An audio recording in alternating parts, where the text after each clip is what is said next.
Alamin wassalatu wassalamu ala asrafil anbiya'i wal mursalin wa ala alihi wa sahbihi ajma'in, amma ba'd. Sebelum kita memulai pelaksanaan salat Jumat pada hari ini, kami harapkan kepada sidang jamaah agar dapat mengedarkan tabungan amal terlebih dahulu. Kemudian yang pertama, segera mengisi saf-saf terdepan dahulu yang masih kosong. Kemudian yang kedua, bagi jamaah yang membawa handphone atau alat komunikasi lainnya, kiranya dapat menonaktifkannya hingga sampai pelaksanaan sholat Jumat nantinya selesai. Pengurus Masjid Raudatul Jannah Rumah Sakit Umum Daerah Dr. Zainal Abidin Banda Aceh mengumumkan beberapa hal sebagai berikut. Adapun hasil tabungan amal Jumat yang lalu adalah berjumlah Rp4.150.000, Rp4.150.000. Adapun tata laksana dan waktu pelaksanaan sholat Jumat pada hari ini, yakni tanggal 24 Februari 2023, yakni 3 Sya'ban 1443 Hijriah, adalah pukul 12.56 WIB. Adapun yang bertindak sebagai khatib, yakni Ustadz Dr. Hasanuddin Yusuf Adan MCL, Imam Ustadz Arifuddin SH, sedangkan muazin Ustadz Irwan Syah. Demikianlah pengumuman ini kami sampaikan kepada khatib dan muazin, dipersilakan dengan segala hormat. Wabillahi taufiq wal hidayah, wassalamualaikum warahmatullahi wabarakatuh.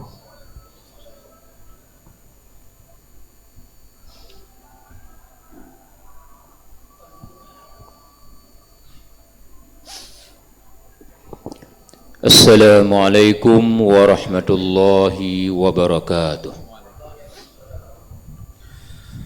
Allahu Akbar, Allahu Akbar,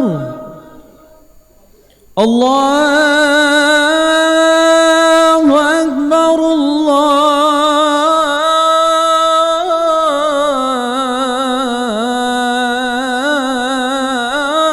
Akbar. Asyhadu an la ilaha illallah.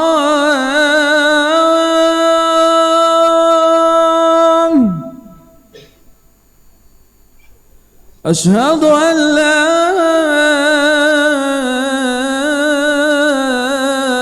إله إلا الله.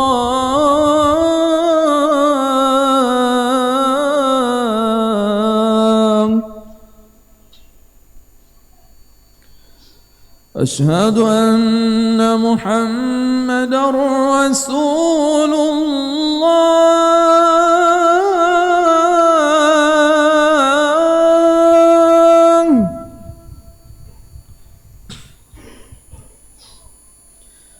أشهد أن محمدًا رسول الله.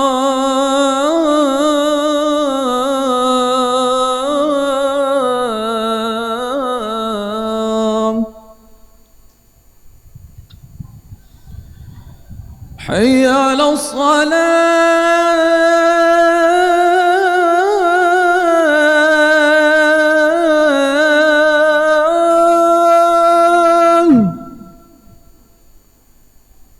حي على الصلاة.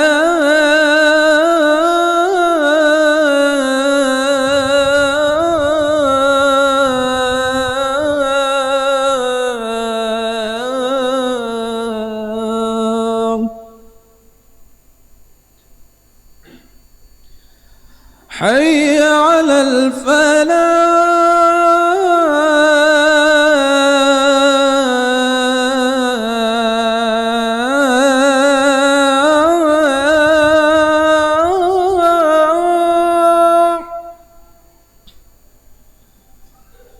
حي على الفلاح.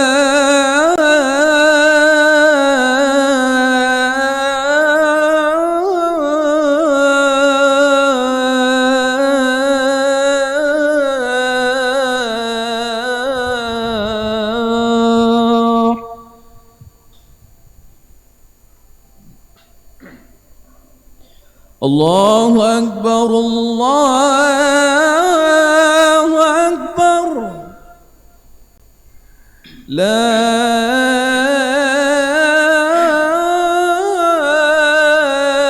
إله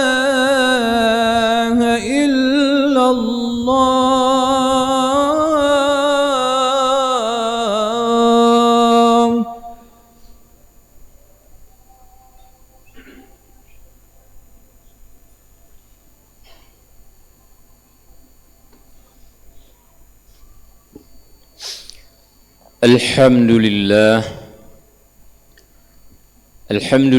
Rabbil Alamin Alladhi nazzala al-Qur'ana fi syahri Ramadan Hudan linnasi wa bayyinatin minal huda wal furqan Ashhadu an la ilaha illallah wahdahu la syarika lah Wa ashhadu anna Muhammadan abduhu wa rasuluh la nabiyya ba'dah Allahumma fasalli wa salli wa barik ala Muhammad wa ala ali Muhammad kama sallaita ala Ibrahim wa ala ali Ibrahim fil alamin innaka Hamidum Majid. Amma ba'du fa ya ibadallah ittaqullaha haqqa tuqatih wa la tamutunna illa wa antum muslimun.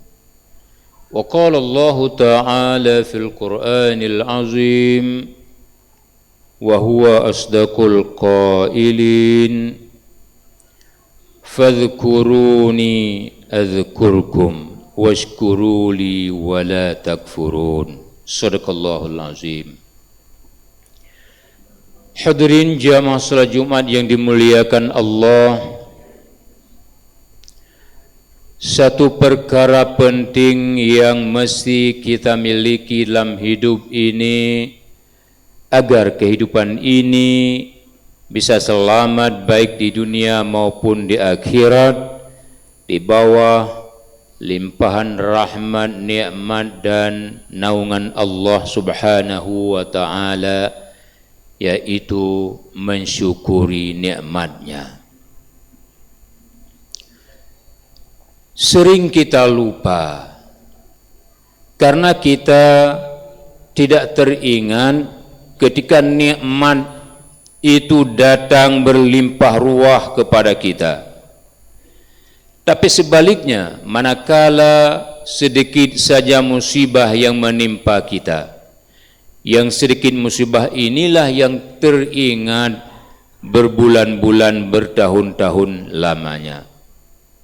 Sementara nikmat Allah yang hari-hari, per menit malah per detik Allah berikan kepada kita sering terlupakan, sehingga kehidupan kita ini lepas dari kontrol Allah Subhanahu wa ta'ala. Dalam surah Al-Baqarah ayat 152 yang barusan khatib bacakan tadi, fadhkuruni adhkurkum washkuruli wala takfurun. Allah memerintahkan kita untuk bersyukur kepadanya, dan Allah melarang kita untuk mengingkari nikmatnya. Syukur itu secara harfiah bermakna kita berterima kasih kepada Allah atas segala limpahan rahmat yang diberikan. Tapi secara terminologi, secara istilah, syukur itu bermakna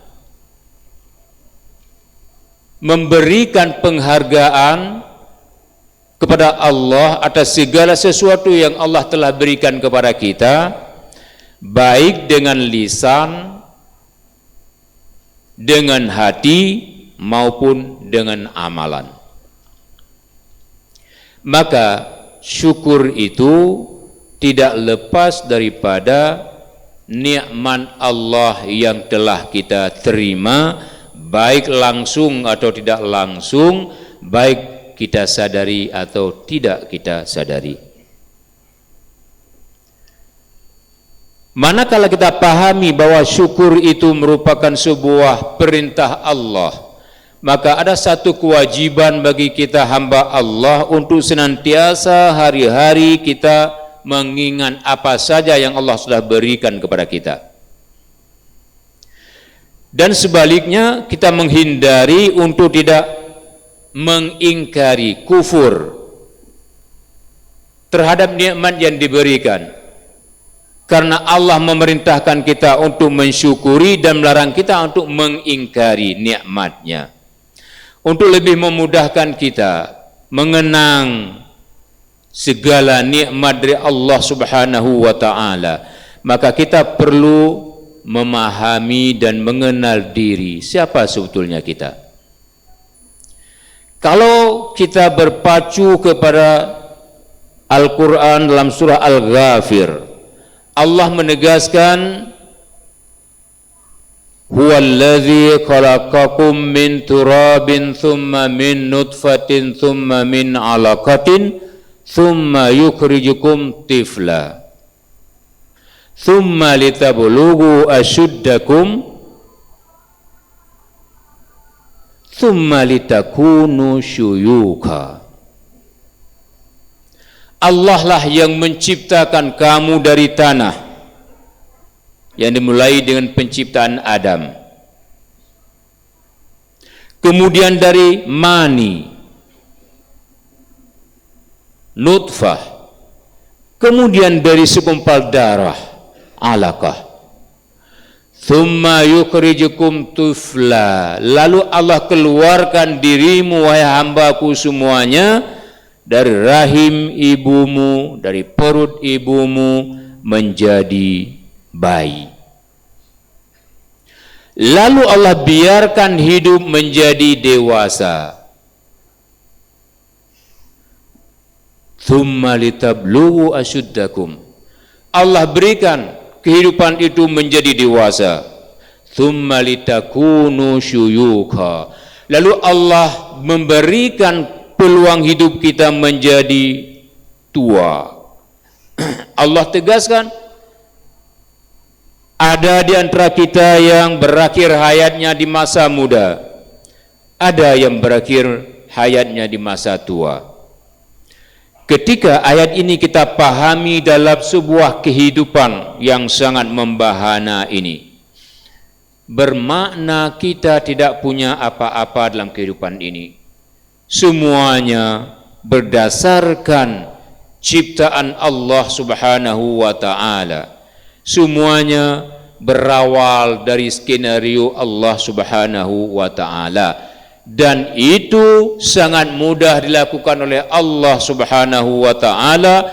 Inna dzalika 'alallahi yasir. Tidak mampu dilakukan oleh makhluk apapun dengan kecanggihan ilmu pengetahuan dan teknologi apapun juga.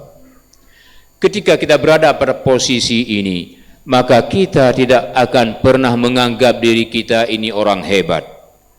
Kita tidak akan pernah menganggap diri kita ini orang kaya. Kita tidak akan pernah menganggap diri kita ini orang yang paling berkuasa.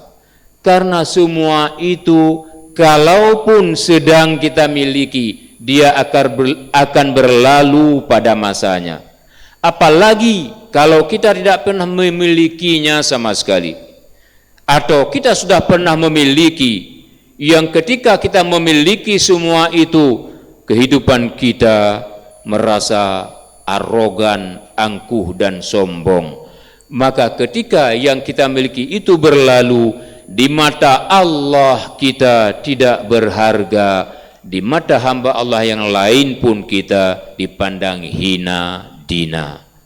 Meskipun kita merapat-rapat diri dengan orang-orang yang dahulu ketika kita punya kekayaan, punya kekuasaan, punya kemuliaan, kita menyombongkan diri.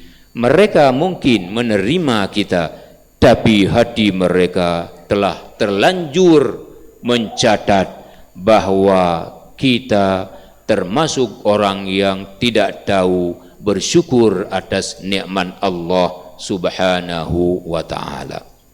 Karenanya hadirin yang dimuliakan Allah, manakala kita paham menempatkan diri sebagai hamba Allah, ciptaan Allah, dari benda yang sangat tidak menyenangkan kalau kita sebut air hina, maka tidak ada yang harus kita keluhkan dalam kehidupan ini. Meskipun Allah memberikan gambaran kita ini senantiasa hidup dalam berkeluh kesah, Dalam surah Al-Ma'arij ayat 19 Allah berucap, Inna khalaqnal insana halu'a wa idza massahu syarru jadhu'a wa idza massahu khairu manu'a illal musallin alladzina hum ala salatihim daimun. Manusia ini sifatnya, bukan pemberian Allah. Karena dalam ayat ini Allah tidak menetapkan bahwa itu pemberiannya, tapi sifat Allah gambarkan. Kulika halu'a, dalam keadaan berkeluh kesah. Hidup manusia ini senantiasa berkeluh kesah. Jarang bersyukur atas nikmat yang ada. Idza masyahu syarru jadhu'a, ketika ditimpa musibah dia berkeluh kesah. Wa idza masyarul khairu manu'a, ketika Allah berikan banyak rezeki dia juga berkeluh kesah, kikir. Begitu ada orang yang lewat di depannya, pikirannya berubah. Ini apa dia? Mau minta pinjam duit sama saya? Keluh kesah terus. Kalau sedang duduk di rumah, di teras rumah, lewat orang, berhenti di depan pintu gerbangnya, mulai keluh kesah. Ini apa ini? Minta sedekah? Minta pinjam? Atau apa ini? Mau merampok? Terus saja berkeluh kesah. Siapa yang tidak berkeluh kesah kepada Allah Subhanahu wa taala? Illal musallin alladzina hum ala salatihim daimun. Orang-orang yang berkekalan amalan salatnya dan tetap tidak pernah tinggal salatnya sekalipun dalam kehidupan ini. Itulah yang tidak berkeluh kesah. Dan itulah gambaran orang-orang yang bersyukur dengan nikmat Allah. Hidup ini penuh dengan rintangan dan tantangan. Bagaimana rintangan dan tantangan itu kita olah menjadi sahabat dalam kehidupan kita. Kalau rintangan dan tantangan itu kita berikan peluang untuk menjadi rintangan terus, menjadi tantangan melulu, maka hidup kita akan senantiasa berkeluh kesah. Orang ngomong sendirian atau bicara sama kawan, kita menganggap dia ngomong kepada kita. Kita yang jadi susah. Orang punya dapat rezeki banyak, kita pada hari itu tidak dapat, kita pula yang susah. Orang punya anak gemilang dalam pendidikan, dapat cum laude dalam kelulusan. Kita punya anak belum lagi dapat cum laude, tidak bisa tidur siang dan malam. Itu kita memupuk keluh kesah dalam kehidupan, sehingga kehidupan ini menjadi sesuatu yang sangat memberatkan dan membebankan. Karena kita sudah memupuk kehidupan yang berkeluh kesah.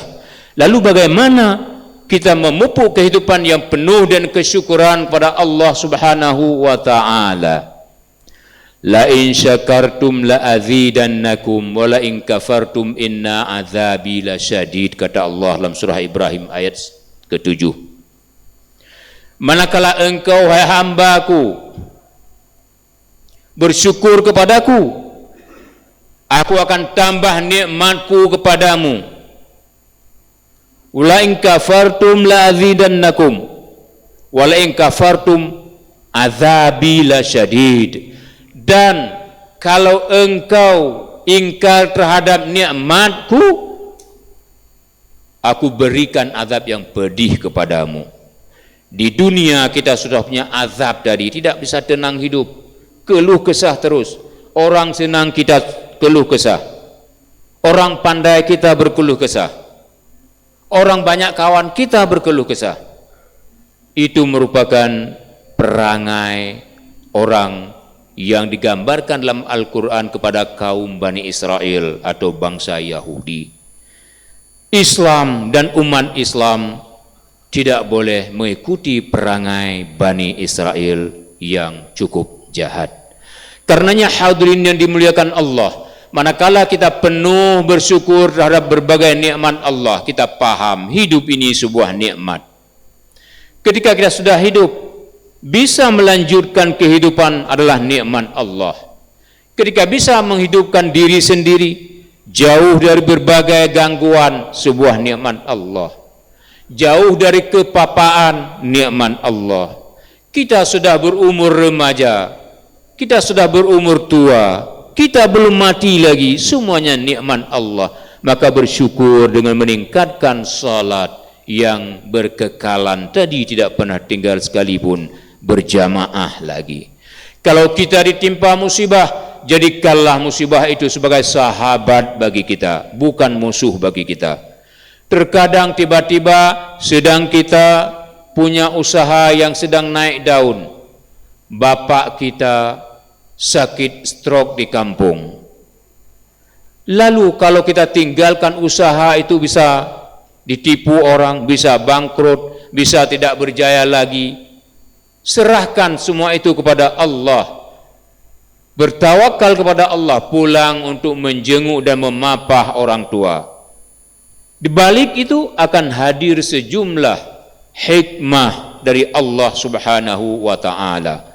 Banyak pengalaman usaha tetap jaya, orang tua puas hati dengan ketibaan kita.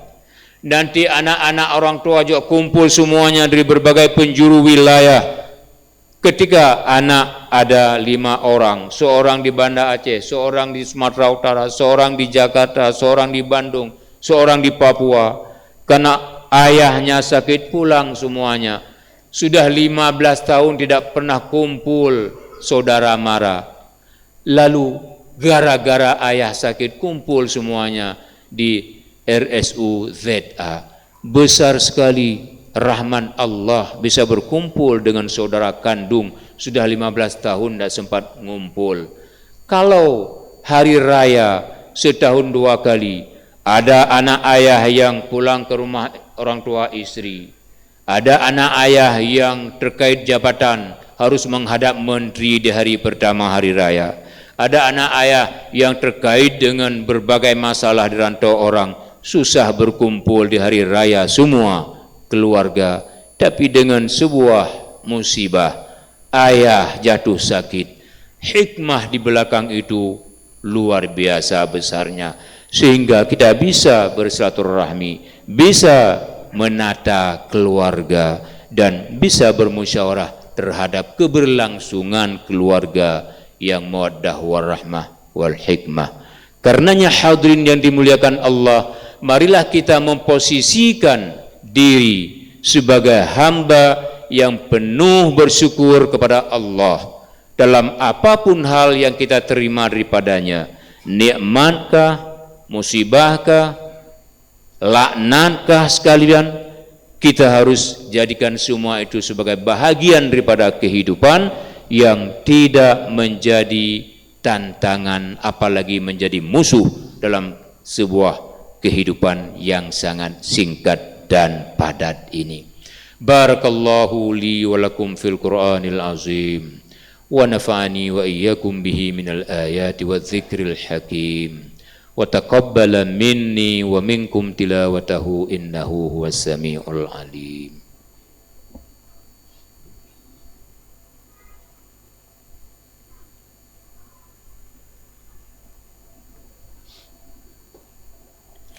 الحمد لله رب العالمين الذي خلق السماوات والأرض وما بينهما وما تحت الثرى وإلى الله ترجع الأمور.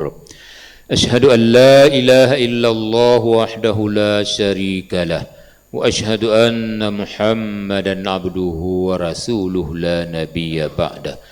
اللهم صل على محمد وعلى آل محمد كما صليت على إبراهيم وعلى آل إبراهيم في العالمين إنك حميد مجيد. أيها الناس اتقوا الله حق تقاته ولا تموتن إلا وأنتم مسلمون. إن الله وملائكته يصلون على النبي يا أيها الذين آمنوا صلوا عليه وسلموا تسليما.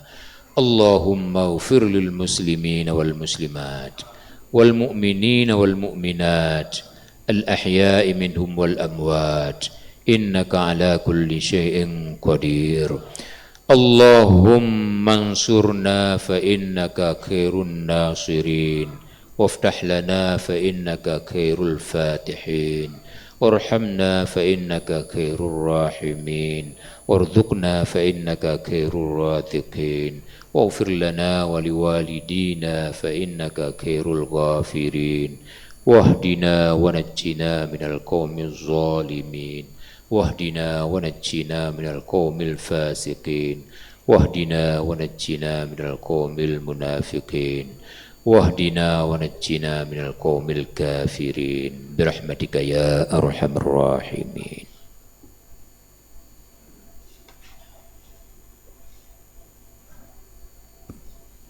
الله أكبر الله أكبر أشهد أن لا إله إلا الله أشهد أن محمد رسول الله حي على الصلاة حي على الفلاح قد قامت الصلاة قد قامت الصلاة الله أكبر الله أكبر لا إله إلا الله.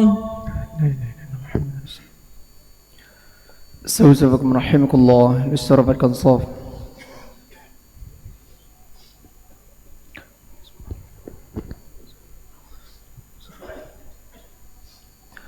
Allahu Akbar.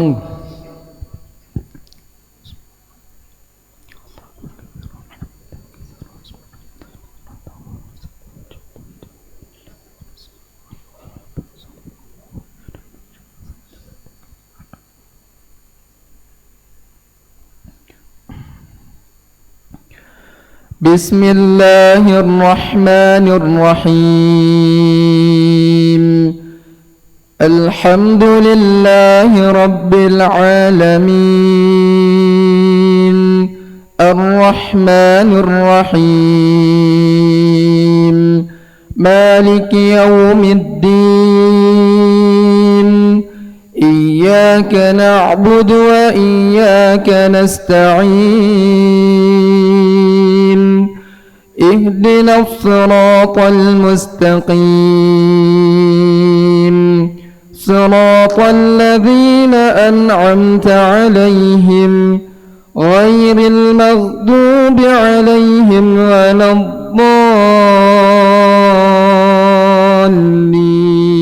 الضالين آمين.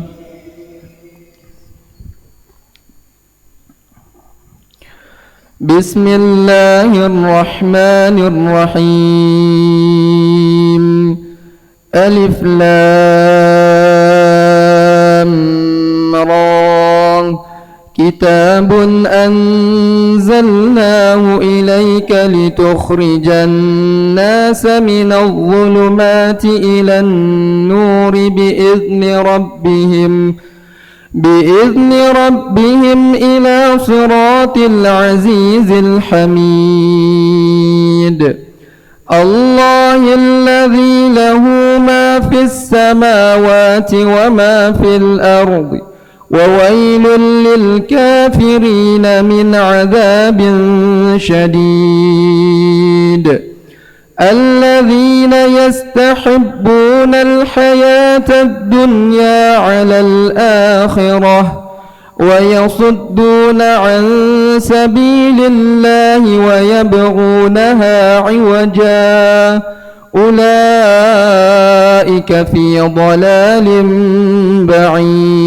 بعيد وما أرسلنا من رسول إلا بلسان قومه ليبين لهم فيضل الله من يشاء ويهدي من يشاء وهو العزيز الحكيم ولقد أرسلنا موسى بآياتنا أن أخرج قومك من الظلمات إلى النور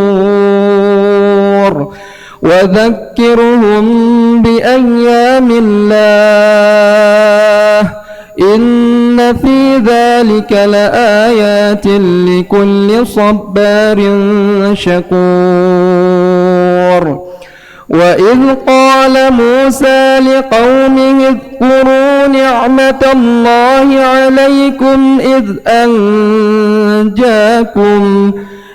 أنجاكم من آل فرعون يسومونكم سوء العذاب ويذبحون أبناءكم ويستحيون نساءكم وفي ذلكم بلاء من ربكم عظيم. وإذ تأذن ربكم لئن شكرتم لأزيدنكم ولئن كفرتم إن عذابي لشديد. وقال موسى إن تكفروا أنتم ومن في الأرض جميعا فإن الله لغني حميد. الله أكبر.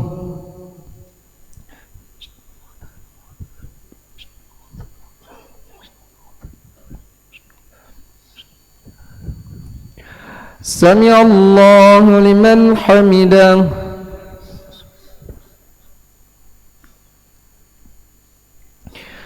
الله أكبر.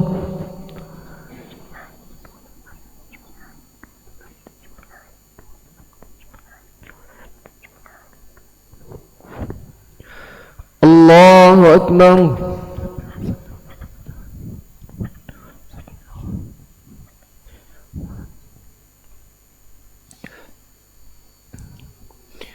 الله أكبر.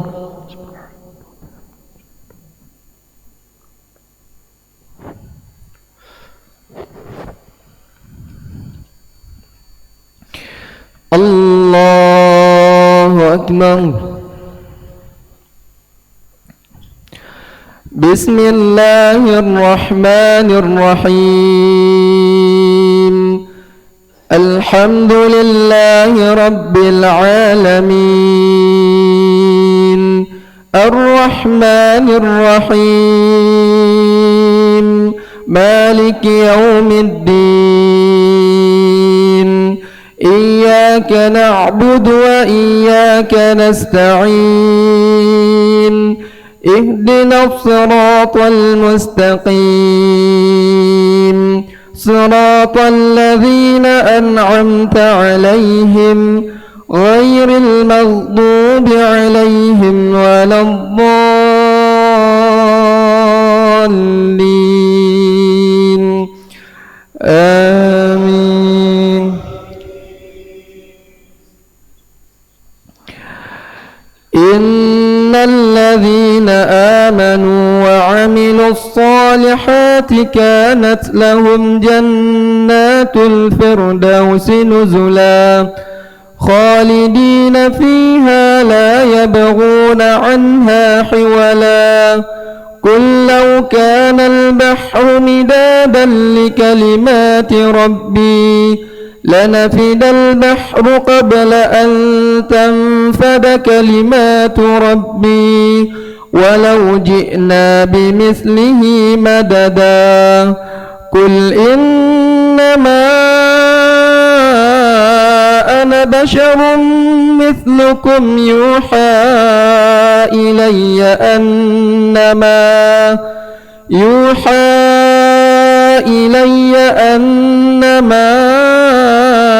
إلهكم إله واحد فمن كان يرجو لقاء ربه فليعمل عملا صالحا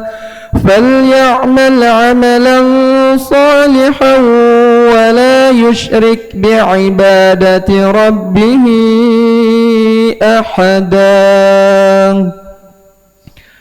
الله أكبر.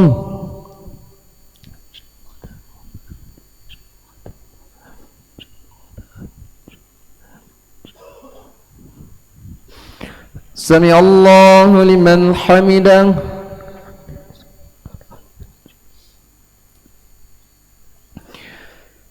الله أكبر.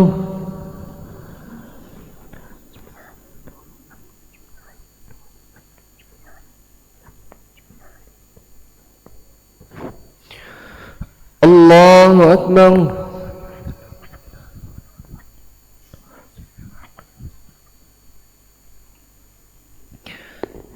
الله أكبر.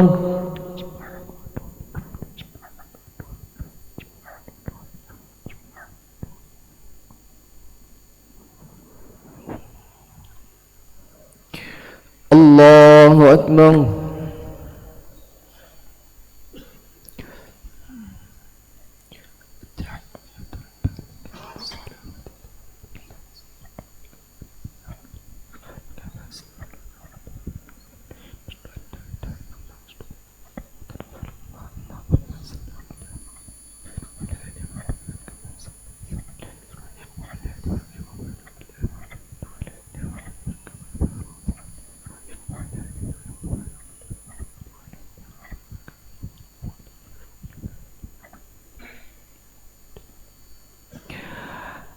السلام عليكم ورحمة الله.